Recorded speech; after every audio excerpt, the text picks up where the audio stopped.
Hey, Fabio Ferox here. Thought I'd make a little list of my top 10 Fulci films. That is, Lucio Fulci. There's several people who have done lists of their top 10 Fulci films, maybe most notably Mood 616. And I think his list is pretty right on.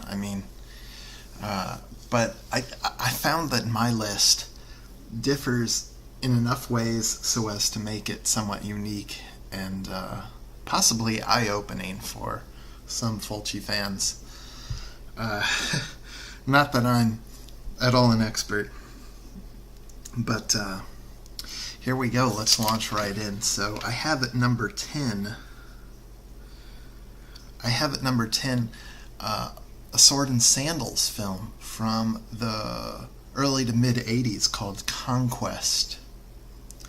Now, Conquest it's a really strange movie. It is really blurry all the way through. It actually has two heroes in it, and I found that throughout the whole film I was trying to figure out, okay, well, who's the main hero that I'm supposed to be, kind of identifying with, or, internally promoting as the hero of the film, and it's really hard to tell. I'm not going to give away any spoilers, but I will say, especially the opening sequence, but this is somewhat consistent all the way throughout the film, extremely brutal, especially for a 80s barbarian film. A lot of people think Conquest is garbage, and I can see where they're coming from, but it kind of has that Fulci dynamic that just makes you sit back and think about it for a second, like, wow, that was like a pretty brutal story. Okay, so that was number 10, Conquest. And at number 9 is Zombie 3. Now, Zombie 3 was one of many films that the Italian directors were trying to quickly film in the Philippines during the 80s. This is during the late 80s.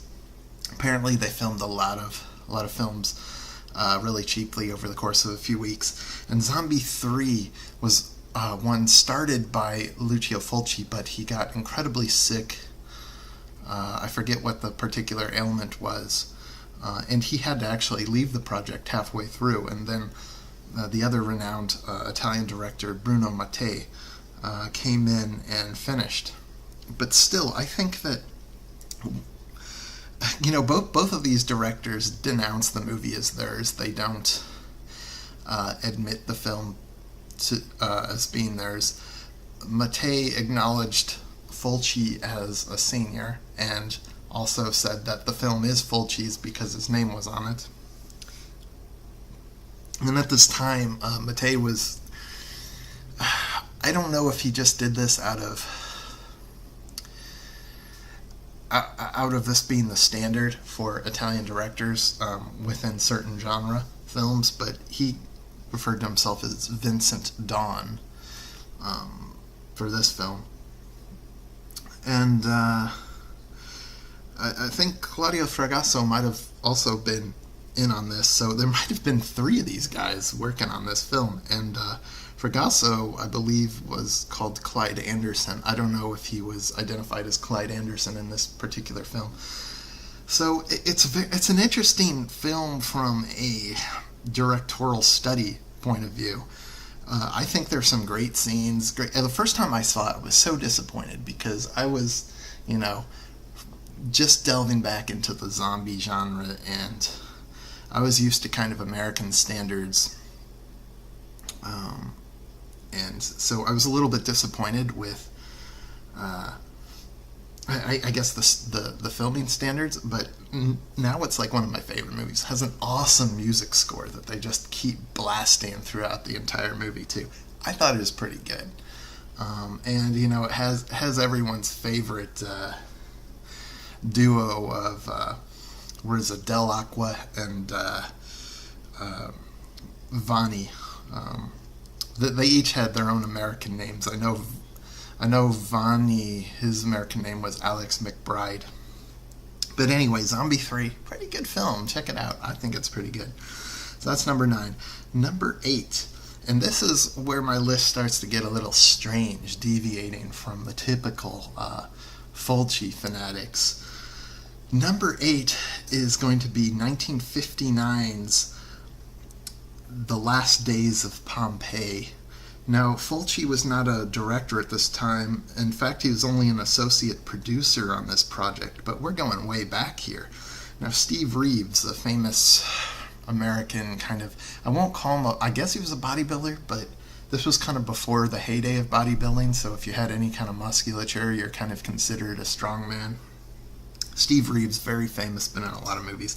He was the main guy in this. Last Days of Pompeii is a story of, Roman corruption just before the eruption of Vesuvius, and it's a pretty cool story. I used to watch it all the time as a kid because my father had recorded it on VHS from the TV, and it was a good movie. I think you can see it on YouTube now. It used to be really hard to get on DVD, but I think it's become more available. I think you can probably get copies of it, but I remember back in the mid-2000s you couldn't really get a copy of this film, Last Days of Pompeii. Another interesting thing about it, it's kind of based on a British writer, Edward Bulwer Lytton. He wrote a novel called The Last Days of Pompeii. But yeah, Fulci was an associate producer in this film, and it's just, I don't think of Fulci when I see it at all, but it definitely has kind of that spaghetti Italian element to it, and it's just nice knowing that he was involved in this project, and it's a great movie. It's not like anything else on the list. It's barely in color, It's, you almost feel like you're watching a black and white movie or something, but it's pretty good. So yeah, that was from 1959, Last Days of Pompeii. That was number 8. Let's see, I'm gonna rock through these next few because you're going to know what I'm talking about here. So, number 7, Lizard in a Woman's Skin. And actually, this was a Giallo film. I do have some interesting things to say about this. This was from the early 70s. And it's one of these films that has kind of like a lesbian subplot, but you have to understand, these directors back then weren't promoting lesbianism. They were only to the degree that they think that men who are inclined to watch soft-core movies would be interested in seeing 2 women as opposed to 1 on screen or something. And they almost always identify lesbianism as like a sin or a horrible evil. So anyway, you have Lizard in a Woman's Skin, great giallo, set in Britain, but clearly just reeking of Italian giallo-ness, which I love. And it's a pretty good movie. Now, Mondo Macabro has somewhat recently released a Blu-ray of this, which I own, and everything's great on it. There is one scene where it randomly switches to the actors speaking Italian instead of English, and then the next scene it's back to their speaking English, which is fine. Sometimes these DVD companies will do that if they're adding in lost footage, and they don't actually have the English audio track. They'll just put in a scene thinking that, hey, people would rather see this even if the audio is messed up. But yeah, the other thing I really want to say about Lizard in a Woman's Skin, other than it just being a pretty interesting movie with some awesome scenes, is that this was kind of not too long after Fulci's wife had died, and you can just, like, he just changed. He went completely dark. This is a dark movie, and it just, if his wife was alive, he wouldn't have made this movie. This is a movie of a tortured man, a tortured soul, and unfortunately for him, personally, he stayed in this state for a long time. Okay, so that's number 7, Lizard in a Woman's Skin. Number 6, Don't Torture a Duckling. Now, this is also a giallo from the early 70s. Also very dark. I can't remember which one came first, Lizard and Almond Skin or Don't Torture a Duckling, but they're both pretty good, both about the same time, early 70s. Just a great mystery. Great mystery. You get to see a lot of the Italian lands, like countryside, I should say. I was going to say landscape, but Italian countryside. Interesting, good murder mystery. I don't really have much to say about this one, but yeah, it's definitely pretty good. I mean, it's number 6. Let's move on to number 5. Yet another giallo, New York Ripper. Now, New York Ripper it's bizarre. I mean, it has a lot of like just completely bizarre moments, like with the woman and the feet in the restaurant. It's just a completely unnecessary scene. And then the killer quacking like a duck or talking like a duck on the phone, and just really bizarre stuff. But it's a great murder mystery. It will keep you engaged. It's a great one. I mean, Fulci got me into the giallo. You know, there are other giallo masters like Argento, but Fulci is right up there. Let me tell you. I mean, he has spanned the genres. So number 5, New York Ripper. Check it out. Okay, for the next 3 movies, I kind of consider these a trilogy, even though it's not the Hell's Gate trilogy. But for me, these 3 movies have a lot in common, mainly because they kind of came out at around the same time, and they all have a similar soundtrack, a similar creepy atmosphere. So number 4, I believe it's called City of the Living Dead. I actually don't own this. I haven't seen it in a couple of years, but I'd seen it several times. I think it's City of the Living Dead. But I remember being really impressed by it. Really creepy movie, a lot of crazy kills, and, it's Fulci-esque to the extreme. Very, very great movie. I need to get the Blue Underground Blu-ray version of this.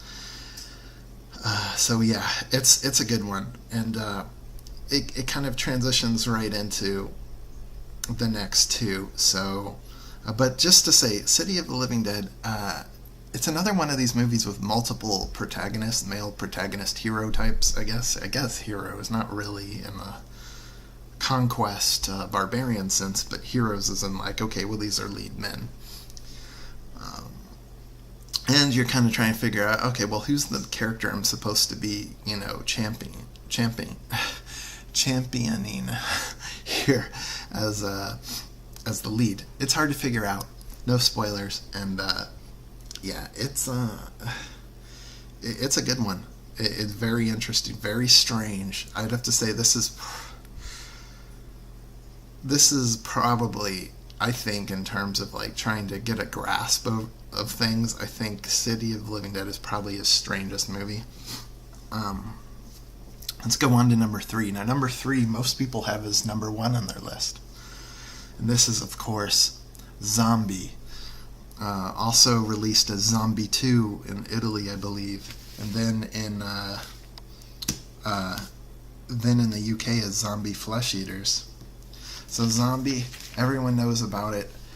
So I don't need to go into too much detail, but this is the one that, I will say on a personal note, this is the one that really brought me to admire the work of Fulci as well as the Italians in general. Without seeing this film and just being kind of blown away by the campiness, not necessarily the campiness, but the vintage aspect of it, the type of soundtrack. It's just, you felt like all of a sudden you're sucked back to 1980, And this came out in, I believe, 78.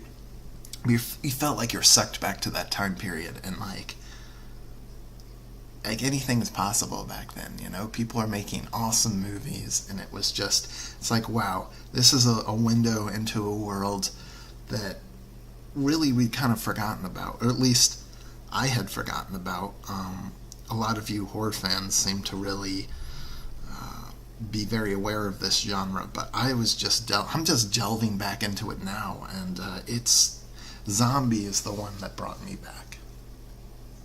back into it, and gave me a love for Fulci, and then it gave me a love for respecting directors, an interest in following certain directors.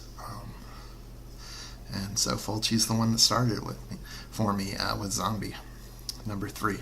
Okay, number 2. A lot of people have this as their number 1. The Beyond.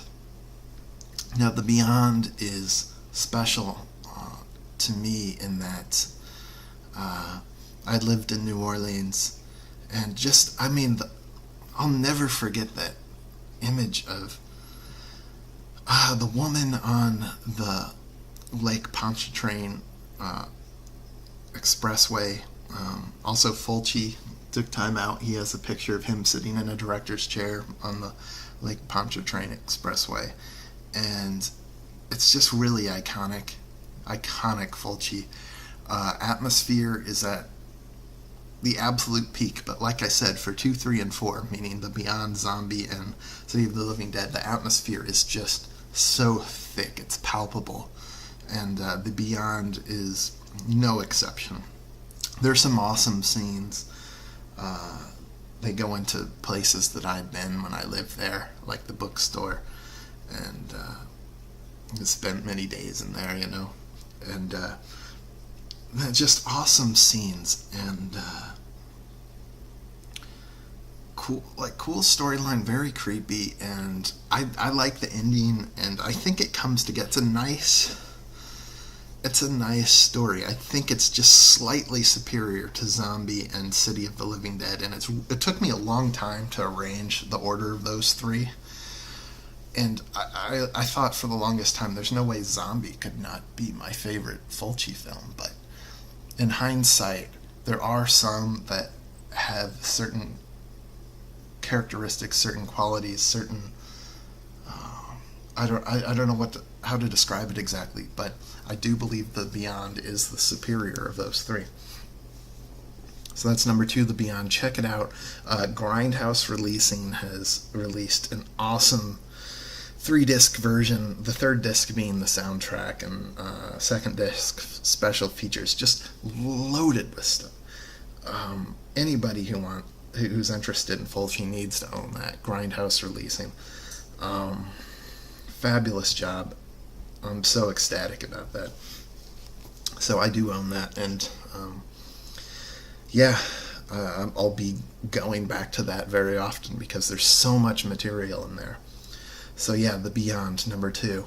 Now, number 1 might be a bit of a surprise. You guys are probably like, well, what could be number 1? He's already listed all of Fulci's best films. And this is a surprise for me, too, because this got me delving into a different genre, and I really didn't know what to expect, especially with the hokey narrator at the beginning. But my favorite Fulci film, at least at this moment, is 4 of the Apocalypse. It's a spaghetti western, and I know that might seem a little weird, a little disappointing to people that are big fans of horror and giallo and stuff, to see that 4 of the Apocalypse, how could that be his number 1 film? It's a beautiful film, gorgeous film, awesome soundtrack too. Fabio Frizzi is working with some other people, and they had just awesome soundtrack. I really hope it gets a special edition. I know that Blue Underground has a DVD version, but I mean, it really deserves like a Grindhouse Releasing treatment or something. The story blew me away. Just the emotion that this film can bring out of you, when you think you've seen it all. And believe me, when you go through this list of Fulci films, you think you've seen it all. And this just kind of grounds you into who we are. I'm American, so seeing the spaghetti western kind of pulls at my heartstrings a bit. And there's just so many scenes, like, I'm not going to try to give away any spoilers, but I will say this. There's a scene when a baby is born, and all the men are looking around. They're standing outside to give privacy to the mother giving birth, and when they hear the baby cry, they know that the child survived, and they all look at each other with a grin and then start firing in the air, firing their guns in the air, and it's like it's a celebration of life from these really rough men that have never, that on a daily basis don't express any gentility, and it's so moving, I don't know, Fulci really knew what he was doing. I don't know if it's Fulci or the writer, but it's a beautiful film. It knocked my socks off, I gotta say. Just the stuff that the main character has to endure throughout the film. It's an epic, I think. It's a great film. Check it out. You can watch it on YouTube for free right now. I know someone's posted it. I saw it on Full Moon Streaming. Once again, Blue Underground has this available on an individual DVD treatment, as well as it is included with 2 other movies in one of their Midnight Movie DVDs as well. So I definitely recommend checking it out. Totally shocks me that I would put this at the top of my Lucio Fulci top 10. I didn't see this until a couple of weeks ago, so maybe I'm still a bit buzzed about it. Maybe with the passage of time I'll rearrange my list for sure, but it's my number 1, 4 of the Apocalypse. And this came out in the mid-70s. It was 1975, 1976, something like that. Great film, what can I say? Alright, I guess that's it. That's my top 10. So, I'll just recap really quick. Number 10, I had Conquest. Number 9, I had Zombie 3. Number 8, Last Days of Pompeii. Number 7, A Lizard in a Woman's Skin. Number 6, Don't Torture a Duckling. Number 5, New York Ripper. Number 4, City of the Living Dead. Number 3, Zombie. Number 2, The Beyond. Number 1, 4 of the Apocalypse. Catch you later.